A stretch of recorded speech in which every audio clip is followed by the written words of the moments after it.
Welcome back to the Global Business Report here on Arise News. The real estate sector was front and center in Abuja at a estate surveyors forum that was attended by Senate Leader Godswill Akpabio, as well as Governor Sanwo-Olu of Lagos State, and Wale Edun, who of course is the Minister of Finance and the Coordinating Minister of the Economy. Now, they discussed a whole number of things. Well, one, Lagos State says that it wants to get, at least Governor Sanwo-Olu of Lagos State, wants to get Lagos State contribution to GDP, real estate's contribution to Lagos GDP to 15 to 20% from between 5 to 6%. Godswill Akpabio, for his part, says that there are some quacks in the real estate sector that need to be kicked out. Now, we do need to replay that real estate clip that we did in the first segment that featured Jerome Powell, where Jerome Powell was talking about the importance, or rather the impact of interest rates on the housing sector. And then we're going to get our guest that's with us to talk about fiscal policy and how that can improve housing in Nigeria. A lot of attention, and I would agree with you. We have significant housing issues in the country, and we had them before the pandemic. Certainly the pandemic has created new distortions, and you know, monetary policy works through interest-sensitive spending. There is no more interest-sensitive spending than, you know, buying a house and having a mortgage. So, for sure, our tighter policy is having an effect on economic activity in the housing sector. But I would also say the best thing we can do for housing is to succeed in getting inflation down to 2% on a sustainable basis, so that rates can come down, so that the housing market can get back to what was the pre-pandemic normal, which is to say still a housing shortage, but not dealing with the kinds of specific things we're dealing with now. All right. Ayo Ibaru, who is the CEO of NorthCourt Real Estate, he joins us now to discuss. Ayo, good morning to you. Good to see you again. Welcome to the show. Thank you for having me here. Fantastic. Ayo, why don't we have incentives on the fiscal side to boost housing supply? I mean, it's always interesting when I see clips of advanced nations and what they're doing. And we compare them here? No, it does show that we have a standard that we're trying to get to, but then it does mean we have to control for certain things. Now, that economy is arguably the largest, you know, in the world, and they have certain regulations that keep them efficient, and that's why you find him having to explain, you know, how the economy is performing. Now, incentives are expensive and they require political will. Now, on the supply side, it does mean that for developers and those in the construction space who supply housing and various real estate products, you do have to give tax rebates, you have to give subsidies, you have to ensure that you are fully behind every project as long as it is aligned with the national plan around housing, which we do need as a country. And by that I mean, at the end of the day, we should be clocking in Lagos at least 10,000 houses supplied a year for us to even start the conversation, because it's possible. And at the end of the day, that's what we need on the supply side. Now, on the demand side, you do need to assist with down payments. You have to ensure that the interest rates on loans for individuals trying to get houses from the government are much lower than what you would get, you know, in the standard market. For example, I think it was Lagos Homes that did something a couple of years ago under the Fashola administration, I believe, and he did do a good job of keeping the interest rates under 10%. Of course, that project didn't progress when he left office, and those are the kind of things that you have to look at. Incentives do cost a bit, but then housing is always worth the investment because of the multiplier effects it has on the economy. Why don't we have a liquid housing market? Why that I guess allows for these down payments that kind of give you, you know, extended time to pay them back? I mean, when you talk about liquidity, it does, well, by definition, mean the ease and the frequency at which houses or real estate assets change hands. And in a country like Nigeria, where the economy isn't predictable, it's difficult to extend funding, which will make housing purchasing liquid for an extended period of time, because, you know, job losses are a regular occurrence. Currency devaluations are something that happens quite frequently. And again, the regulations around housing development, land administration are still difficult. And I think I'll wait for us to get to the Senate President's comments, and then I'll maybe speak more on that. Okay, now we've got, real GDP growth for real estate, Yes. and then we've also got its contribution Yes. to GDP. And you did bring those numbers to us on every occasion where NorthCourt Real Estate releases its very comprehensive West African. Okay, we'll put them up. But as far as GDP growth, I mean, Ayo is doing less than, there it is. So, I mean, this is less than 2%, right? So from first quarter 2023 all the way through to first quarter of 2024. Yes. Contribution, I guess, about 5-6% is what it's been doing. What needs to be done to improve these figures? Our real estate markets are largely inefficient. Yeah. And by inefficient, I mean it takes too much effort to get too little done. And by that, to attempt to simplify, it does mean that if you want to develop a project, as far as the World Bank is concerned, just completing your title documentation and ensuring that those documents are processed is about 92 days on average in Nigeria. Now, I'm sure it's slightly longer, but compared to Rwanda is just 8 days. Wow. And at the end of the day, when you have projects taking too long to even see the light of day, it just complicates things. Okay, so let's now get to the Estate Surveyors Forum that took place a couple of days. I guess we can start with Lagos. Yes. The governor, Sanwo-Olu, is looking to get contribution to GDP for Lagos from between 5 to 6% to 15 to 20. He said everybody, it's a collaborative effort. Everybody has to be involved. Yeah. Break that down. What has to happen for Lagos to?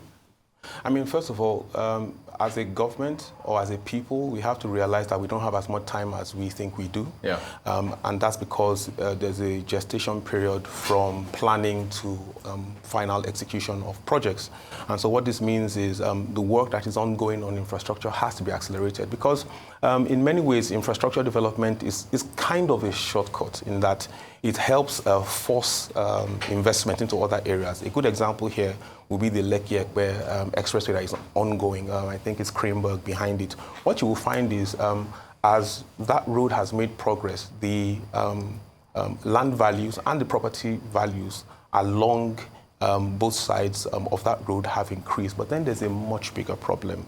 It's the Land Use Act 1978. Honestly, if the Senate President really wants to help us, I think it's something that they need to look at because it's arguably the one stumbling block that needs to be dealt with. And what does that do? Of course, it puts all power, control of land and property in the hands of the state governor. And then, of course, he can use that for overwhelming public good. But the problem is it has led to bureaucracy over the years, and it's rather inefficient. So it slows things down. You can't get funding in time. You can't plan properly. And now again, if you look at Lagos, since that was what you mentioned, we also have the Lagos Land Law of 1993, and then we also have a document passed by the Assembly that pretty much puts all property in the hands of the Lagos State from Ikoyi to Ekpe, 200 kilometers left and right in their hands. And so it's not that you can't get stuff done. You can develop real estate assets, but then there's always that question, what will happen to the property? And, I think what I'm thankful for is you didn't start with the recent demolitions because that would have been, and then of course the landmark issue, that would have just brought in, fly in the ointment, so to speak. And so people look at these things and then they make decisions. So infrastructure is one way to go. The second thing is there's a Lagos building, I think it's the Investment Committee. I can't remember the full name, but it's the LBIC. And what they do is they found really unique ways of creating models whereby the average person can get loans through them and can buy their own house. And they've been really successful. They've changed their management. And I think it's a model that different states can adopt, which is a system of aggregating funding and then tailoring the distribution of that funding to the unique needs of the individuals. Okay, so now let's get to the Senate President Godswill Akpabio. Yes. He said, at that same Estate Surveyors Forum that there are a lot of quacks in there and that they need to be gotten rid of. So, but then, again, if I won't play the clip, but Jerome Powell had a question thrown at him from a legislature, and he threw it right back and said, look, this is for you to take care of. So, isn't the legislature... Every time I come here, you always set me up. Are you asking me to tell the Senate President of the Federal Republic of Nigeria that this is for him to set up? Right. So they're watching us now on national TV. Look. Help us. So this is what has to happen. Yeah. And that is seriously speaking. Yeah. The conversation around the Land Use Act 1978 has to be had. Yeah.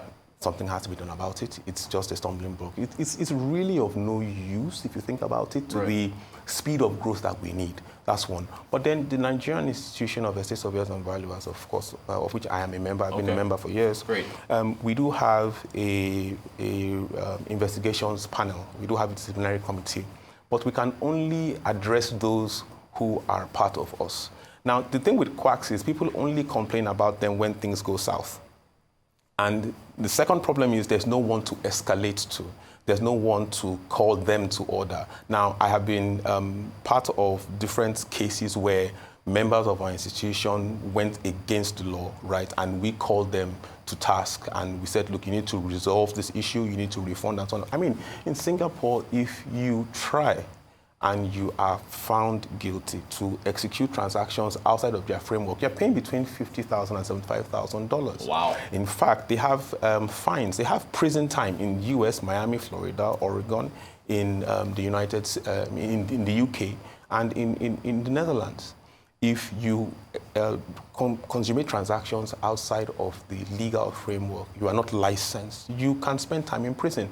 And that's what we have to do here. So the first thing is ensuring that everyone who is closing transactions is a registered surveyor. You have to be. It's the only way we can, talk about what's going on with members. I mean, in Lagos now we have about 2,280, 300 thereabout. Wow. But in terms of quacks not to be on their side, but one reason why people use them, and they won't say this, is because they tend to be very quick. But when you're a professional, you can't be quick in all things. When it gets to titling and documentation, you have to be deliberate. You have to take your time. And that's what they don't do. And to make a quick buck, they cut quite a number of corners. And sometimes they make it through, but then many people have gotten their fingers burnt, and then it's not a question of estate surveyors. No. If it's a registered estate surveyor and valuer, then that's fine.